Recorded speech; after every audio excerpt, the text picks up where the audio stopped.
Right now, across major cities in America, dialing 911 for a heart attack does not dispatch a public municipal service.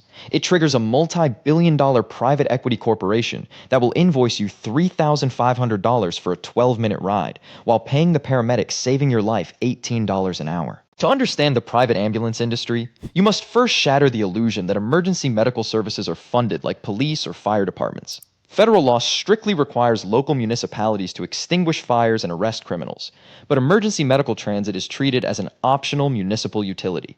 This single legal loophole created a $10 billion private market where private operators aggressively compete to monopolize entire metropolitan regions. But running a private ambulance company is not a standard transportation business. It is a high-stakes game of regulatory arbitrage, extreme debt leverage, and brutal financial survival. The private ambulance ecosystem operates on two entirely separate business models: municipal emergency response and interfacility transit. Municipal response involves winning exclusive operating area contracts to handle all 911 medical calls for an entire county or city.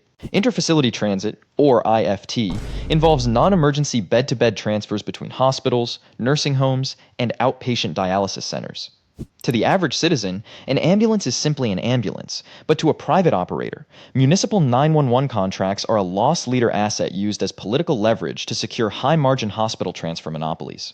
When a private company bids on a city 911 contract, the municipal government rarely pays the operator a direct operational fee. Instead, the city council grants the private company an exclusive franchise right to bill citizens directly for emergency transports. In exchange for this monopoly, the private contractor agrees to absorb all financial risks and strictly abide by draconian municipal response time mandates. This is where the initial capital expenditure trap begins. Launching an emergency fleet capable of covering a mid-sized metropolitan area requires massive upfront investment before a single patient is loaded. A single Type 3 modular ambulance built on a heavy-duty Ford E450 chassis costs upwards of $220,000 fully painted and stickered.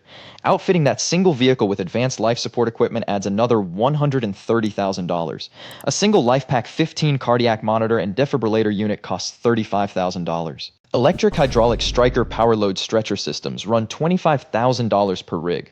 Add onboard medical oxygen systems, portable suction units, mechanical transport ventilators, multi-channel intravenous infusion pumps, and pre-packaged emergency pharmaceutical kits, and a fully equipped ALS ambulance easily reaches $360,000 per unit. For a mid-sized operational fleet of 50 active rigs and 10 reserve units, capital expenditure for rolling hardware alone exceeds $21 million.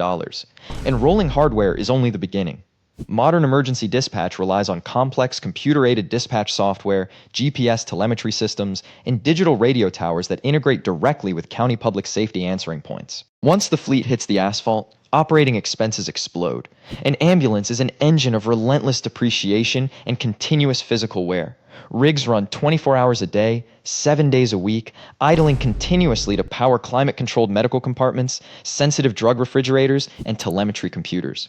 A single ambulance burns through 50 gallons of diesel fuel per day, driving over 100,000 stop-and-go city miles annually.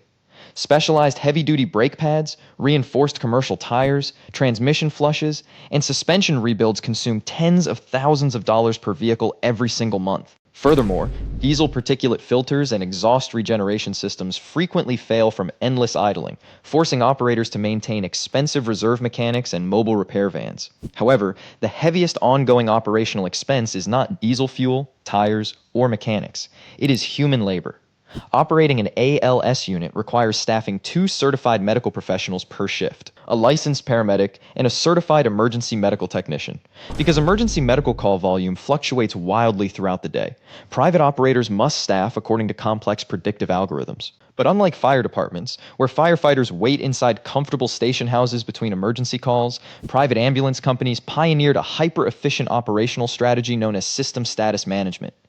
Under system status management, ambulances do not have fixed stations. Instead, dispatch computers treat rigs as mobile chess pieces, constantly shifting crews between gas station, parking lots, highway underpasses, and corner convenience stores to cover statistical heat maps of anticipated emergencies. Crews spend 12 to 24 hours trapped inside a running diesel cab, eating cold fast food, inhaling exhaust fumes, and waiting for the next dispatch signal on their mobile terminals. System status management minimizes the total number of deployed ambulances needed to satisfy contractual obligations, saving millions in fleet capital. but it inflicts devastating physical and mental wear on human workers. Private ambulance operators rely heavily on system status management because municipal 911 contracts enforce brutal financial penalties for delayed arrivals. A typical municipal contract mandates that 90% of high-acuity 911 calls must have an ALS unit on scene within 8 minutes and 59 seconds. If a rig arrives at 9 minutes and 5 seconds, the private company is slapped with a liquidated damage fine ranging from $250 to $1,000 for that single call. If the monthly response compliance falls below 89%, the city can seize the company's performance bond, cancel the exclusive contract, or assess massive six-figure liquidated penalties. To avoid these catastrophic fines, operators overdeploy units during peak hours, driving up overtime labor costs. Yet, despite taking on massive capital expense, high fuel bills, and strict response penalties, the private ambulance company faces its greatest operational threat after the emergency call is completed: getting paid. Unlike a grocery store or retail business where payment is rendered instantly at the counter, ambulance billing is a long, expensive, and unpredictable nightmare. When an ambulance transports a patient to an emergency room, the crew records medical details, interventions, and transport mileage. This patient care report is submitted to a specialized medical billing department. Here lies the fundamental financial trap of emergency medicine. Under federal EMTALA law, an emergency ambulance crew cannot ask for a credit card or verify insurance coverage before loading a patient. They are legally mandated to transport anyone in distress regardless of ability to pay.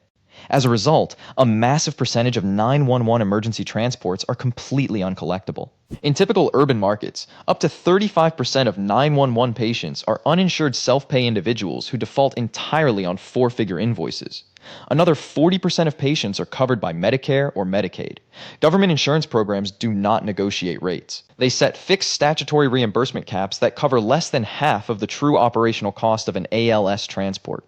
A typical 911 transport requiring advanced airway management, cardiac monitoring, and EKG transmission may cost the private operator $800 in direct operational overhead. Medicare may reimburse only $350, while state Medicaid pays as little as $120. The private operator is legally forced to accept this massive loss. When an itemized invoice is issued, the true line item math reveals the aggressive pricing structure of private EMS. A base transport fee of $1,800, an oxygen administration charge of $350, an EKG monitoring fee of $400, an advanced airway intubation fee of $650, and a mileage charge of $45 per loaded mile. Even when a patient refuses transport after being evaluated on scene, private operators routinely issue a $300 non-transport refusal invoice to cover crew dispatch costs. To survive these massive uncompensated care losses and statutory shortfalls, private ambulance companies execute an aggressive cross-subsidization strategy. They attempt to balance their ledgers by balance billing commercial insurance policyholders and securing lucrative interfacility transport monopolies. When an insured patient takes a 911 ride, the private ambulance company bills their commercial insurer an inflated gross rate of $4,000 to $6,000. Commercial insurers routinely reject these out-of-network claims or pay only a fraction of the charge, leaving the patient stranded with a surprise balance bill for thousands of dollars. Concurrently, private operators use their municipal 911 presence as leverage to negotiate exclusive transfer contracts with regional hospital networks. Interfacility transfers represent the true cash engine of private ambulance operations. Transporting a stable patient from a hospital bed to a suburban nursing home, hospice center, or specialized rehabilitation clinic carries almost zero response time risk. Rides are scheduled hours in advance, route navigation is predictable, and payment is guaranteed directly by the hospital network or commercial insurance. By locking in hospital IFT exclusivity, a private operator can generate stable, recurring revenue with high operating margins, using predictable transfer cash flow to prop up unprofitable municipal 911 contracts. Over the past 2 decades, this fragile financial balance attracted the attention of mega private equity firms. Private equity funds recognized that emergency medical services represented a highly fragmented market ripe for financial consolidation. Firms executed aggressive buy-and-build strategies, purchasing regional ambulance providers, consolidating dispatch operations, executing sale-leaseback transactions on ambulance stations, and merging providers into national mega-contractors. To extract maximum investor returns and service-heavy acquisition debt, private equity managers applied aggressive cost-cutting playbooks. They reduced shift overlapping, delayed vehicle fleet replacements, stretched vehicle maintenance intervals, and capped field crew wages. Starting EMT, wages in many metropolitan markets hovered near minimum wage, while experienced paramedics earned less than local retail supervisors, despite carrying life-saving medical credentials and managing high-stress traumatic scenes. The result of this financial engineering was a severe human resource crisis. Turnout and turnover rates among private ambulance personnel skyrocketed past 30% annually. Paramedics abandoned the private sector in droves, migrating to municipal fire departments, hospital emergency rooms, or leaving healthcare entirely. When field staffing collapsed, private operators found themselves trapped in a dangerous feedback loop. Understaffed shifts led to dropped calls and missed response windows.